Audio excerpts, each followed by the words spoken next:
So, as the title implies, I haven't been on YouTube in a while. I mean, if the date of my last uploaded video didn't make that obvious enough, I don't know what will. Then again, my upload schedule was always kinda spotty. So, I guess it's time to answer the titular question. Where the hell have I been?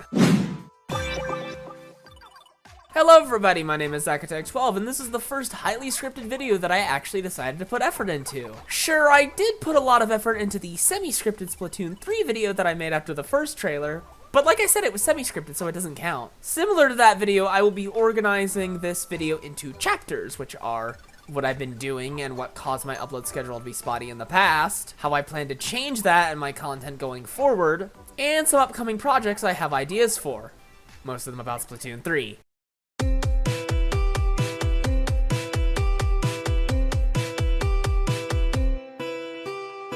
The main video drought that's been going on my channel started back in June when I recorded my first mini-kit episode of my LEGO Clone Wars Let's Play, which I somehow accidentally deleted the raw footage several weeks ago while trying to clear out some space on my SSD. This means I'm going to have to re-record it, and it's no longer going to be the first mini-kit episode, it's going to be the first and only Blue Stud episode! So what happened immediately after recording it was I opened up my editing software preparing to edit, then I got bored and opened up Minecraft instead. I thought to myself, oh, I'll just play for like an hour or two, and 2.5 months later. So why did I play Minecraft for 2.5 months and didn't stop for anything? Well, it actually took about a month or so for me to realize how long I've been playing and how little I've gotten done in that time. By that point, I've already gotten pretty far in the game, and I was ready to build my house as I had gotten everything I wanted and wanted to settle down. As I was kind of trying to gather materials for certain things, I accidentally got caught in an area with a skeleton with extremely low health, and since I was building my house on top of one of the 1.18 mountains,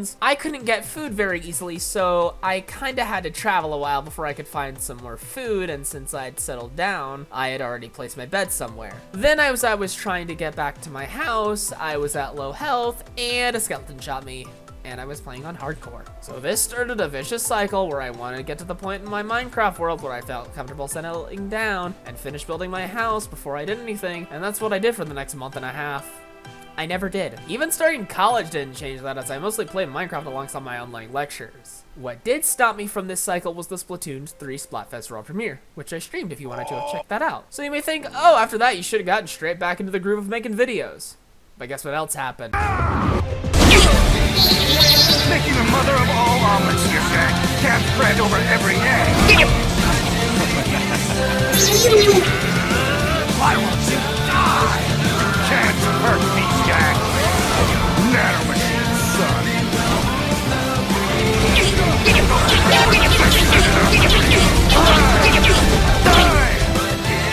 Die, you peasants!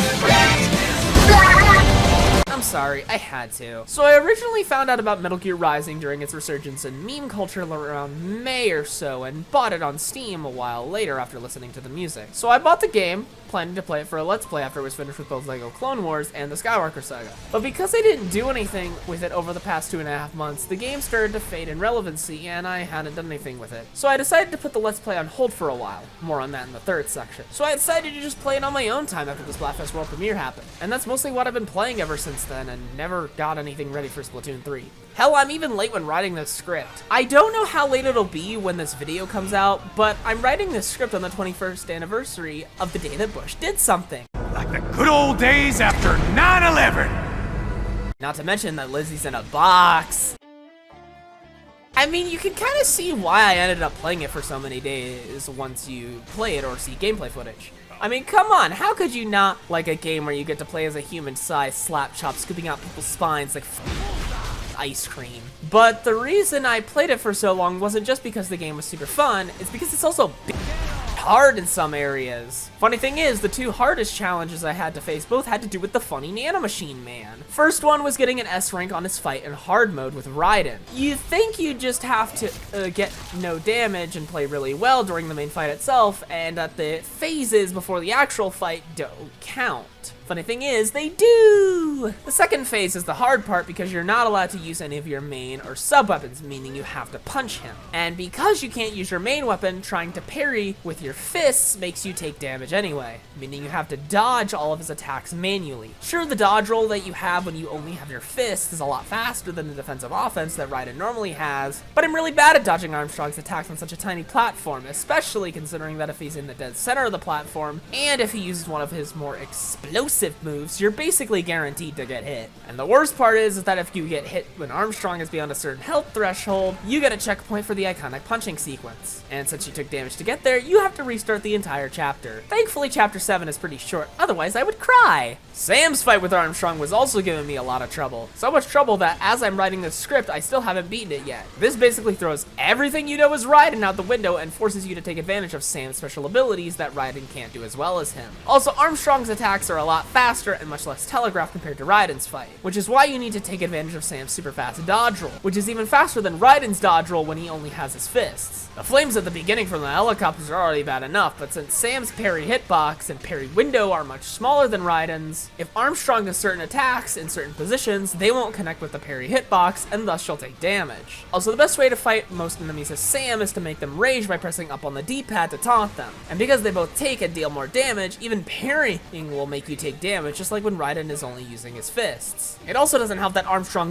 loves to spam attacks that you couldn't parry to begin with, like his grab attack or his charge attack. Although the other unblockable attacks are actually a blessing considering he stands still long enough for you to get a charge slash off. Also, you do get a checkpoint when he's at 50% health after he throws the helicopters at you. Hello, I've decided to edit this script from the future, and I finally did beat Sam's Armstrong fight with an S rank. I also ended up beating Blade Wolf's DLC with all S ranks. Sure, the hardest part was Kamsin, but thankfully there is a way to cheese the fight on Revengance difficulty. So you may be thinking, that's what caused my drought currently, but what caused it before June? Well, for both of my LEGO Star Wars Let's Plays, I wanted to do them in multiplayer to have a bit of variety and more fun, but since I only had the console versions for the 360, I wouldn't easily be able to play with someone due to COVID and the fact that my house is a mess. So I decided to get the PC version so that I could take advantage of Steam's remote play. And the person playing with me was none other than Lullaby, who was one of my classmates at school. We voice chatted over Discord so that we both have our voices in the video, and it was really fun, especially when Lullaby used his voice changer. Voice changer time. But since we both had school on weekdays, and because one of our teachers was his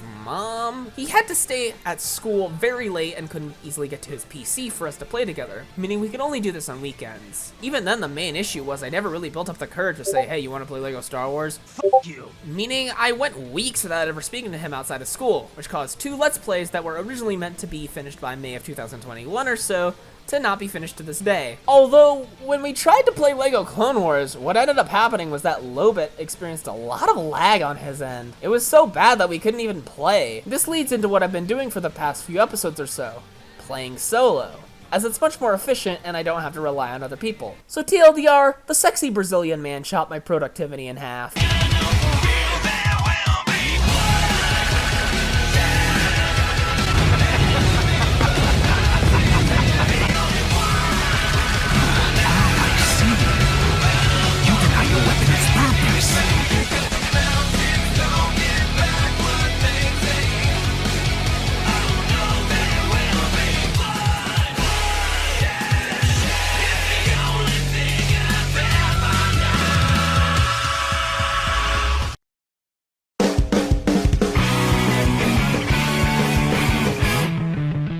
Alright, so back to talking about my content and my YouTube channel, considering this video wasn't supposed to be on Minecraft or Metal Gear Rising. Over the years, I've been trying to make my content more and more dynamic, so to speak. The main way I've been doing this is by cutting down the raw footage so that there's less downtime and silence. However, I plan to change that by adding some more dynamic editing like you've been seeing in this video. There are also similar changes that I want to make with my thumbnails. And no, just because the background song's title is clickbait, doesn't mean I'm going to become one of those shitty clickbait Splatoobers. My thumbnails went from the YouTube auto-generated thumbnails to this abomination based on the Sonic Lost World loading screen, to the same damn thing, except the actual thumbnail image takes up much more of it due to it being transparent. I'm probably going to keep this style of thumbnail until I finish my LEGO Clone Wars and LEGO Star Wars The Complete Saga Let's Plays, and my upcoming Splatoon 3 Let's Play. I have 2 ideas to make the thumbnails feel less crowded and just look better.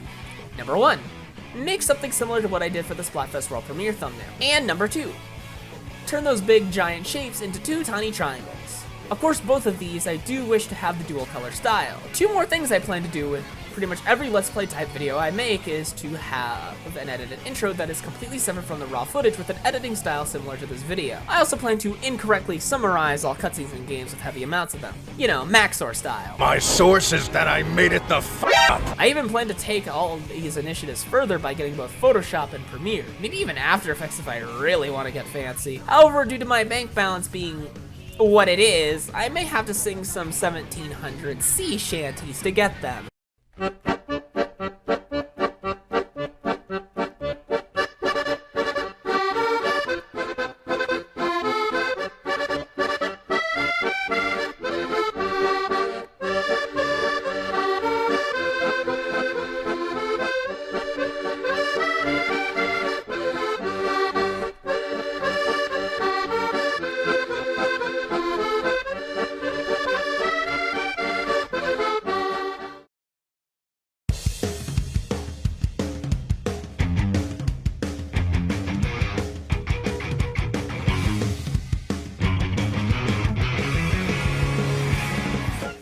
Alright, it's time to talk about the fun stuff, my ideas for future projects. So the way I'm going to organize this section is to first talk about all the projects collectively and a sort of a schedule that I have planned for them, then talk about more of the projects individually. So all the projects I have planned are my Splatoon 3 Let's Play, my full review of Splatoon 3, a game champ styled how many shots does it take to complete Splatoon 3, what I personally wanted from Splatoon 3, several headcanons I have about the Splatoon series, and all the Zelda stuff I plan to do afterwards. So the Let's Play full review and how many shots videos are all going to start being worked on the moment after this video comes out, and they're all going to be released in that order. However, the other videos like what I personally wanted and headcanons videos will not necessarily have a set time or even a rough time for when they'll come out. They could come out immediately after I finish those other things, or they could come out during the Zelda stuff I plan to do. So that minimum shots challenge run video, I originally wanted to get it done early so that I could beat Game Champ to it, but she's not the real threat I have. The real threat I have is Nathaniel Bandy. Nathaniel freaking Bandy. Although based on his title and thumbnail, it looks like he's going to be using the old rules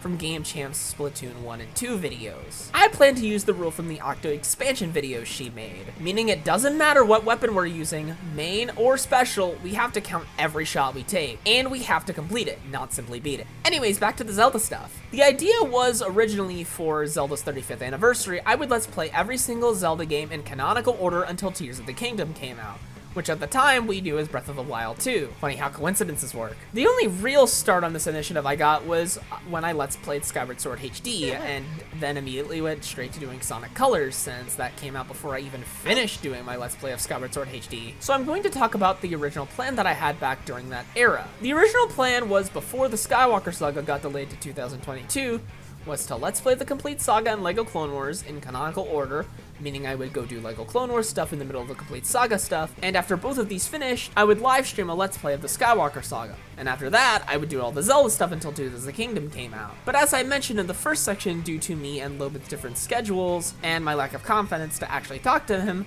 this still hasn't gotten finished. Now back to talking about what I plan to do with Metal Gear Rising. The original plan was after I finished the live stream Let's Play of the Skywalker Saga, I would do a Let's Play on Metal Gear Rising. I was unsure if I wanted to stream it or do my usual format. Although now that I've played it, it would have probably been best that I streamed it. It was originally going to happen after the Skywalker Saga but before Splatoon 3, and it was also where I was originally planning to implement all of these initiatives to make my content better. But like I said, both it and the live stream Let's Play of the Skywalker Saga have been put on hold until I can figure out a good time to do them. So they're not counted under the future projects that I have ideas for at the moment. Another elephant in the room that I've got to talk about is my Discord server. Yeah, I have a Discord server. It's not being used. And because of that, I was thinking after I finished both the LEGO Star Wars stuff and the Splatoon 3 stuff that I would just kill it. Why? Because not only are there not many people on it, but the people who are on it barely say or do anything. So what's the point of having it there? The original purpose of that Discord server was to have a place to voice chat during my 3D World live stream. But I never used that functionality of the Discord server ever again. And unless more people start popping up, I'm just gonna have to delete it. But anyways, that's all I have to talk about today. This video is actually over 7 weeks late. That's how long it took me to edit it. My name is ZachAttack12, and goodbye everyone.